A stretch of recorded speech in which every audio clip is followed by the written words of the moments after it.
What an incredible Thursday night at the Downtown Missouri Athletic Club. As part of their speaker series, they honored the 50-year career of Hall of Famer Bob Costas, who started it right down the road at KMOX. I hosted the event, and tonight we thought it would be a good idea to give you a breath of his remarkable 5-decade career.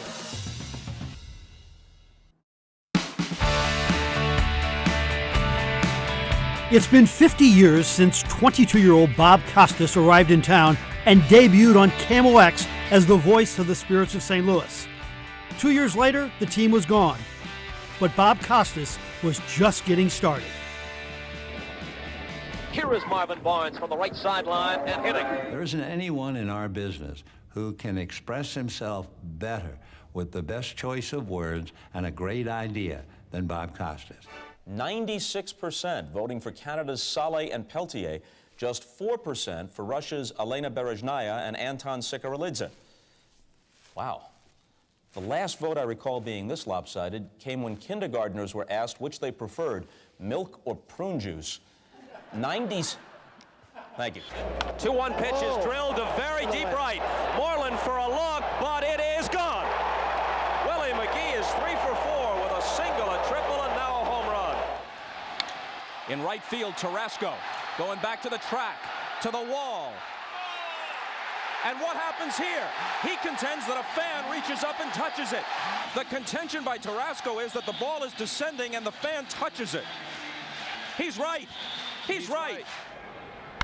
Knobloch hits one toward the hole. Ozzie gets the force.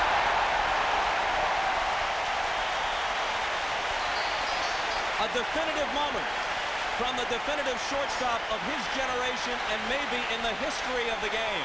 In a classic Honeymooners episode, Ralph Cramden once claimed that he wouldn't own a television set because he was waiting for the advent of 3D.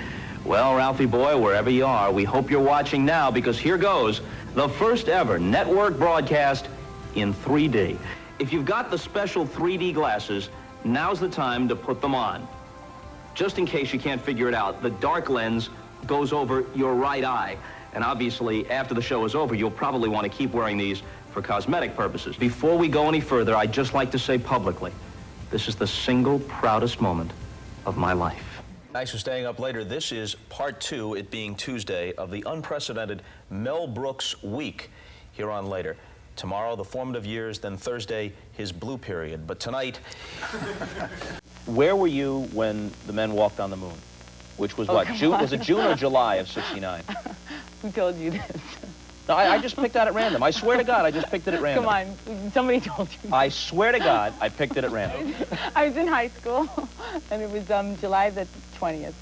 It was a Sunday night. Did someone tell you this? No, I promise you they didn't. I'd be honest with you. That's the night I lost my virginity, okay? Well, for one thing we know for sure, Neil Armstrong wasn't the culprit. To this day, I couldn't, you know, if you and I had a party, I mean, well, you and I wouldn't be at a party. But I mean, if we were at a party, I got a little ridiculous. I started to think we were going to hang out together, which is out of the question. Were you around 30 years ago this month for Disco Demolition Night? I was not. You were not? I was not in Chicago. Can you prove you were not in the ballpark that night?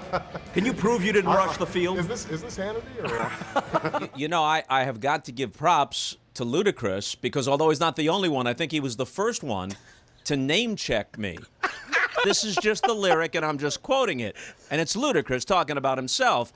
I be rolling torpedoes, get blunted with Rostas, and for a hefty fee, I'm on your record, like Bob Costas. And it was at that point, boys, where I said to myself, if I step off a curb right now and get hit by a bus, I've lived a full life. It's all good.